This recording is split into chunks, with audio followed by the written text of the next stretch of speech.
Salut les gars, salut les amis, j'espère que vous allez bien. Je fais cette vidéo suite à une demande d'un frangin dans les commentaires, un frangin bien sûr Boma, qui s'appelle, le nom de sa page sur YouTube, c'est Culture AZ 5723. Je fais cette vidéo pour lui parce que je pense que le sujet sur lequel il a voulu que je fasse cette vidéo, je l'ai trouvé assez pertinent. D'ailleurs, j'avais déjà vu passer l'article par rapport au Gabon. Bien sûr, on va parler du Gabon, mon pays.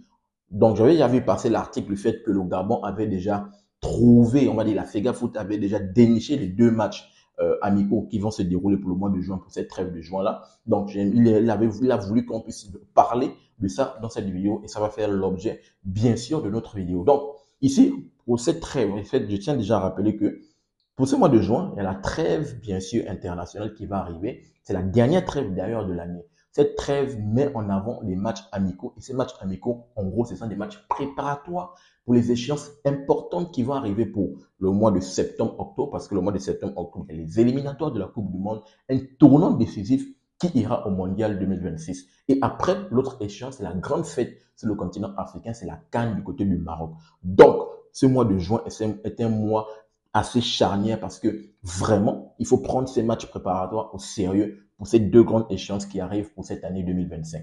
Donc ici, j'avais fait même une vidéo dans laquelle j'avais parlé des autres nations qu'on connaissait déjà qui s'étaient déjà arrangées avec d'autres pays pour ces matchs amicaux pour cette trêve de juin-là. J'avais parlé du Sénégal, j'avais parlé du Maroc, de la Côte d'Ivoire, j'avais parlé pas mal d'équipes. Je vous invite à regarder la vidéo si ce n'est pas encore fait, c'est disponible sur la chaîne. Mais ici, on va parler du Gabon. Le Gabon, on connaît les deux pays dans lesquels le Gabon va jouer.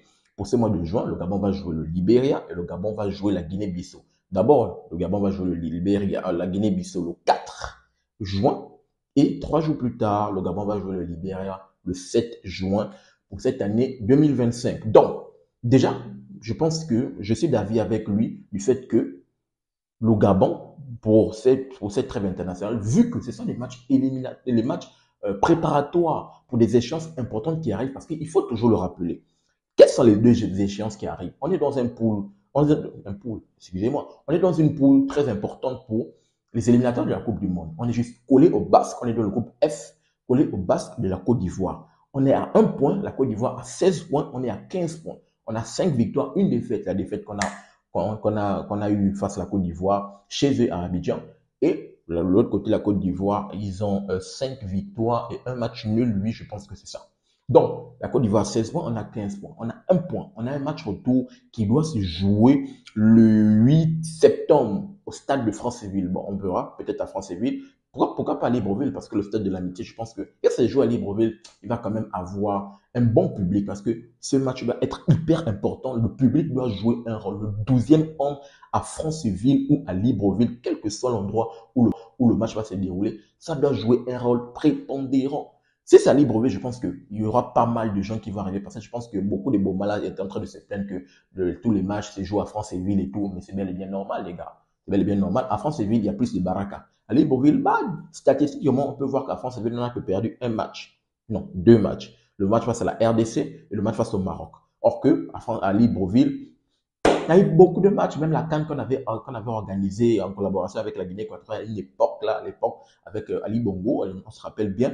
On avait perdu, les gars. On s'était éliminé, on s'était fait éliminer, je pense, en phase de poule, si je me rappelle bien de mémoire. Donc, vraiment, on peut dire qu'à Franceville, on a la baraque là-bas. Donc, mais le côté, c'est vrai que si c'est à Libreville, on aura quand même le 12e homme qui va compter parce que je pense qu'il y aura une masse populaire des moments qui vont arriver là-bas pour supporter cette équipe gabonaise parce que ce deuxième match face à la Côte d'Ivoire va être important.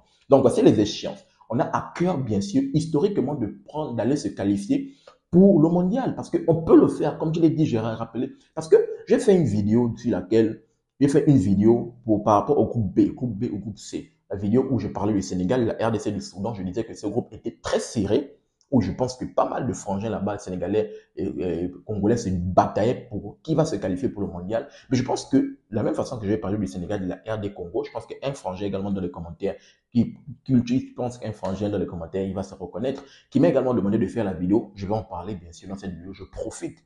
Je pense qu'également, le groupe F, le groupe dans lequel on est avec la Côte d'Ivoire, c'est un groupe à prendre très au sérieux pour ces éliminateurs de la Coupe du Monde. Si la Côte d'Ivoire ne le prend pas au sérieux, ils vont se waz. On est là en mode outsider, en mode renard de surface. On a pour objectif historiquement d'aller au mondial. Je pense que c'est le meilleur moyen, c'est le meilleur moment d'aller. Je pense vraiment que c'est le meilleur moment d'aller. Les étoiles sont vraiment réunies. Déjà de un, on sort d'une transition, on se rappelle bien au pays, on sort d'une transition. On a notre président Brice Nyema qui est actuellement président. Donc actuellement, on peut dire que politiquement, au Gabon, tout se passe bien. Même en termes des infrastructures, on pense qu'il y a quand même des avancées. En fait, il y a quelque chose qui est en train de se passer au niveau du Gabon. On pense que le Gabon, je pense de façon personnelle, que le Gabon est en train d'avoir une belle tournure et les choses quand même sont en train d'avancer. Et je pense que parallèlement, vu que les politiques et pas mal de choses sont en train d'avancer, de l'autre côté, je pense que l'équipe nationale est également en train de vivre bien parce qu'il faut mettre en avant que si les joueurs n'arrivaient pas à jouer, c'est parce qu'il y avait des problèmes d'ingérence, que ça soit de la FEGAFOOT, que ça soit du staff technique, il y a pas mal eu d'ingérence. Donc je pense que si on commence à redresser les choses, il y a quand même, ça peut être également positif si les joueurs, avec le coach Thierry Mouyoma, qui est un coach local, il faut le rappeler, c'est un Gabonais 100%, il faut le rappeler. Donc, il y a quand même pas mal de choses, même si on va dire que ce n'est pas le Pep Guardiola, ce n'est pas le José Mourinho, mais c'est quand même un coach local qui a montré de belles choses, il a montré de belles performances et on doit quand même le pousser, on doit le soulever jusqu'au ciel pour les échéances qui arrivent. Donc, de tout ça, je pense que, comme je le disais, il y a quand même ce petit vent-là qui est en train de se dessiner, des choses qui se passent bien au pays, des choses qui peuvent se dégager sur, sur la nation. Déjà, la qualification pour la CAN, le fait que, voilà, il y a tellement de bonnes choses, le fait qu'on est dans cette poule, on gagne la dernière fenêtre internationale, on fait un 6-6-6, on part gagner du côté du Kenya dans un match hyper intéressant à Nairobi, dans un terrain hostile. On a pu s'imposer là-bas avec un doublé de Pierre-Emerick Aubameyang. Le débat est disponible sur la chaîne, bien sûr. Donc, je pense qu'il y a pas mal de choses qui peuvent montrer que on peut titiller cette équipe ivoirienne parce que je pense que même si elle est tenante du titre, cette équipe ivoirienne, elle est fébrile. Elle est vraiment à prendre. C'est pas une équipe qui fait peur parce que cette équipe ivoirienne, je l'ai comparée aux deux champions d'Afrique précédents sortants. Je l'ai comparé à l'Algérie. Lorsque l'Algérie avait remporté cette CAN de 2019, l'Algérie était imbattable. Ils ont fait une série de quasiment de 33 matchs. Pour battre l'Algérie, c'était complètement difficile. L'Algérie est venue s'effondrer. On se rappelle bien de la CAN du côté du Cameroun. Elle s'était effondrée. Je pense que c'était là où le déclin du côté de Jamel Belmadi, où on a pu voir, je pense qu'il y avait un peu ce truc-là, il se sentait un peu très fort. Il pensait qu'il devait venir remporter une fois de plus la CAN au Cameroun, mais ils sont tombés face à une Guinée équatoriale, je me rappelle bien. Ils ont tombé dans une poule, les petites équipes là, ils se sont fait éliminer en phase de poule. Ils ont joué les éliminatoires de la Coupe du Monde, ce qui a donné le coup de massue, on se rappelle bien, du côté de Alger là-bas, où bien sûr le Cameroun a éliminé cette équipe algérienne. Donc, le Cameroun et l'Algérie quand même, qui étaient champions en titre, étaient une équipe qui faisait peur, était une équipe imbattable. De l'autre côté, il y a également eu le Sénégal qui a suivi cette équipe algérienne. Le Sénégal également qui était une belle nation. Lui, elle n'a pas complètement marché sur l'eau comme cette équipe algérienne qui a enchaîné les victoires. Mais cette équipe sénégalaise était très forte du simple fait que l'effectif qu'elle proposait était juste incroyable. Et on a pu le constater dans la Cameroun, en Côte d'Ivoire. Ils ont fait un 3-3. Ils ont tapé quasiment tout le monde, même si après ils se sont effondrés face au pays où cette équipe ivoirienne. Et donc la Côte d'Ivoire qui remporte cette CAN, bien sûr, montre que de par des matchs qu'on peut voir, que ce soit des matchs amicaux, que ce soit des matchs officiels, préparatoires et tout, on peut voir que cette équipe ivoirienne est quand même prenable. On peut les taper. On peut les taper et tout va se jouer au match retour, bien sûr, au stade de Franceville. Maintenant, par rapport à cela, et on va revenir bien sûr par rapport au sujet, notre pays a, pour ces matchs préparatoires, ils prennent deux nations. Déjà, la première, c'est la Guinée-Bissau. Je pense que la Guinée-Bissau, le match de 4, c'est quand même intéressant. La Guinée-Bissau, c'est une belle nation quand même sur le continent. Il faut le rappeler, la Guinée-Bissau s'est qualifiée pour la dernière CAN, la saison au Côte d'Ivoire. Nous, on ne s'était pas qualifié, mais la Guinée-Bissau était en Côte d'Ivoire. Ils étaient dans la poule, le groupe A de la Côte d'Ivoire, du Nigeria. Oui, la Côte d'Ivoire du Nigeria. Donc, la Guinée-Bissau qui est classée parce que je suis parti faire sortir le classement FIFA pour essayer de venir, pour que vous puissiez bien comprendre. La Guinée-Bissau, au classement FIFA, ils sont classés 128e. Nous, le Gabon, au classement FIFA, on est classé 79e. Donc, la Guinée-Bissau, je pense que oui, on pourrait faire, mais c'est quand même assez tranquille. Oui, il faut jouer la Guinée-Bissau parce que même quand on essaie de voir les échéances assez importantes qu'on a, on doit jouer les Seychelles pour les qualifs Coupe du Monde, on doit jouer après la Gambie, on doit jouer le Burundi. Donc, je pense que la Guinée-Bissau est une belle opposition et quand même ça salue. Mais de l'autre côté, le match qu'on doit jouer le 7 juin, le Libéria, c'est quoi ça? C'est quoi vous êtes parti nous dénicher le Nigeria? C'est là où je dois m'indigner par rapport, pour revenir par rapport à cette vidéo. Le Libéria, on fait quoi? Le Libéria d'ailleurs qui est classé 144e, c'est quoi? Je pense qu'on devait prendre une nation très forte. on devait prendre une nation très forte, je pense ici, soit à qui j'essaie de voir quand même une nation qui est quand même assez très bien classée, parce que la Côte d'Ivoire, le pays, le pays qu'on doit affronter au match retour pour les éliminatoires de la Coupe du Monde, la Côte d'Ivoire est classée au classement FIFA avec un coefficient, ils sont 41e. Ils sont 41e. Donc, on doit prendre un adversaire qui est soit supérieur, soit qui boxe dans la catégorie du commun de la Côte d'Ivoire. Vous partez prendre le Libéria qui est 144e. Il n'y aura pas d'opposition pour les échéances importantes qui arrivent. Et je tiens à rappeler que nous, le Gabon, pour la CAN, le côté du Maroc, on est dans la poule de la mort. La poule de la mort du Cameroun, de la Côte d'Ivoire, on va encore rejouer cette même Côte d'Ivoire-là, et de la Mozambique. Mozambique, pour rappeler, la Mozambique, c'est pas une petite nation, les gars. Faut dire, en tout cas, la vidéo forcément va arriver lorsque je parlais des pronostics. Mais le Mozambique, on doit prendre, le Mozambique est une équipe très sérieuse, même s'ils sont classés classement FIFA 96e, c'est une équipe très sérieuse. On se rappelle bien du côté de la Côte d'Ivoire, non, du côté du Cameroun, je pense que c'est la Mozambique qui doit éliminer le Ghana, un truc de ce genre. Donc, il faut faire très attention à cette équipe mozambicaine. Le Mozambique, même quand elle avait joué face à l'Égypte, je me rappelle bien, je ne sais pas si c'est la CAN au Cameroun ou bien c'est en Côte d'Ivoire, cette équipe mozambicaine avait fait très mal, que ce soit à l'Égypte, que ce soit au Ghana. Donc, il faut prendre cette Mozambique très au sérieux. Et le Cameroun, comme je l'ai dit, la Côte d'Ivoire 41e, le Cameroun 50e. Donc, vraiment, on a des échéances importantes. Donc, s'il fallait prendre une deuxième nation pour jouer ces matchs préparatoires pour ces deux échéances importantes, ce n'est pas le Libéria qu'il faut prendre. Pour moi, je pense ici peut-être l'Égypte. L'Égypte est classée quoi, 32e. Il fallait jouer l'Égypte, il fallait jouer une vraie opposition. L'Égypte ou quoi, l'Algérie. L'Algérie 36e qui est classée au classement FIFA. L'Algérie, même si je pense que l'Algérie a déjà, je pense, c'est 2 matchs, si je ne me trompe pas. Ou bien le Nigeria. Et même le Nigeria qui est classé 43e. Donc le Nigeria, vu que la Côte d'Ivoire 41e, le Nigeria 43e, c'est une belle opposition. Le Nigeria, d'ailleurs, il faut le rappeler, qui est finaliste de la dernière CAN, qui s'est fait éliminer face à cette équipe ivoirienne. Donc le Nigeria, je pense que c'était une belle opposition. Voilà, c'est même une équipe qu'il fallait prendre, le Nigeria, les gars. Ou le Mali. Le Mali qui montre de belles choses. Le Mali qui est un très bon football, qui est une équipe vraiment qui est en progression parce que c'est une équipe de jeunes petits joueurs qui est en progression. Il faut le rappeler, le Mali, le Mali a toujours été notre bête noire. On se rappelle bien le Mali de l'époque, de Seydou Keïta. Le Mali a toujours été notre bête noire. Quand ils viennent à France, ils viennent au Gabon, ils nous ont tapé. Dans les cas qu'on rencontrait le Mali, on se faisait toujours éliminer. On se rappelle bien. Moi, j'ai des souvenirs où le Mali nous a toujours tapé. Le Mali vraiment a toujours été notre bête noire. Donc, pour moi, je pense que une opposition qui était importante, c'est le Mali, c'est le Nigeria ou l'Égypte. Vu que l'Algérie, je pense que eux, ils avaient déjà, et c'était déjà entendu avec les autres nations, ou peut-être le Ghana qui est classé 76e. Donc, je pense que voici les oppositions fortes qu'il fallait aller chercher, au lieu d'aller me prendre le Libéria qui est classé 144e, le Nigeria qui joue même quoi, il ne se qualifie même pas pour la Coupe du Monde, pour la CAN et tout, vous partez chercher ces nations. C'est quoi ça? Il faut aller prendre les nations fortes parce que l'échéance, le match qu'on va jouer face à la Côte d'Ivoire, je l'ai dit, c'est une finale dans le groupe.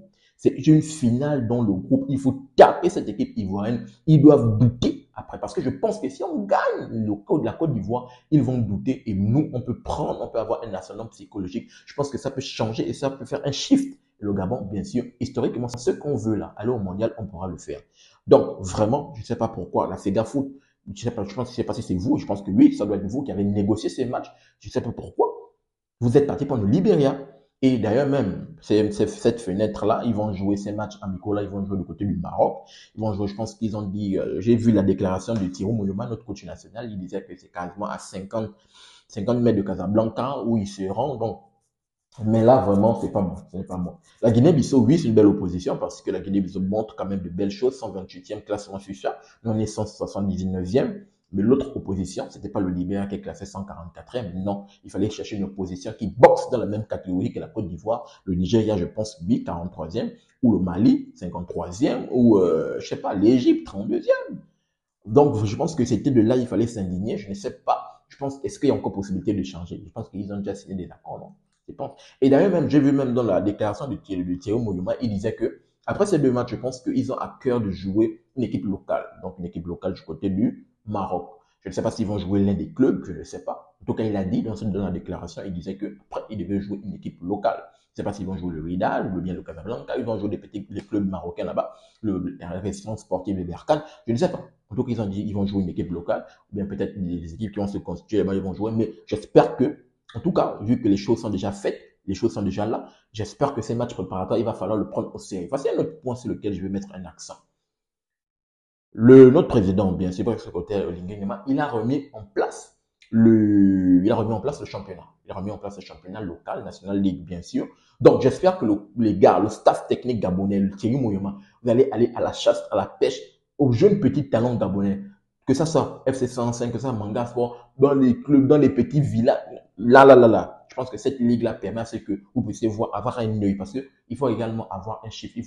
On veut avoir de nouveaux joueurs talentueux qui mouillent le maillot. On doit avoir un shift, on doit avoir un brassage dans l'effectif entre les anciens et les nouveaux joueurs petits talentueux qui vont mouiller le maillot. Parce que, comme je l'ai dit, il y a un air qui est en train de tourner du côté du Gabon et on peut faire de belles choses, les gars.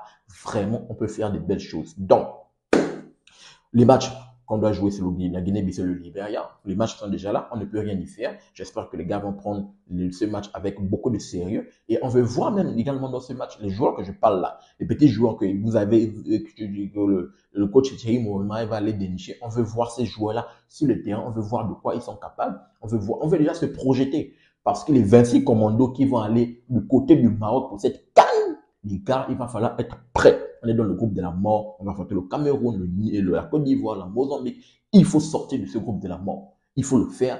Et avant ça, on a d'abord une échéance très importante et une Coupe du Monde. Historiquement, on doit le faire. Et si on se qualifie pour la Coupe du Monde, c'est un chiffre qu'on peut faire pour cette CAN du côté du Maroc. Parce que, comme je l'ai dit tantôt, bien sûr, le calendrier doit avoir un impact, bien sûr, positif si on déclenche l'indicateur de qualification, négatif un peu moins pour les équipes qui n'avaient pas tellement d'enjeux pour ces élimes Coupe du Monde. Donc, c'est ce que je vais partager dans cette vidéo, suite bien sûr à une demande d'un frangin dans les commentaires, Culture Asie, qui avait voulu que je parle bien sûr de ça. Je suis revenu un peu, j'ai fait un brassage pour cela. Il y a également eu un autre frangin dans les commentaires, il va se reconnaître. Avec lui et moi, on discute pas mal dans mes vidéos. Il va se reconnaître, bien sûr. Il a le logo du PSG. Je pense qu'il a le logo du PSG. Je pense qu'il doit être un supporter du PSG.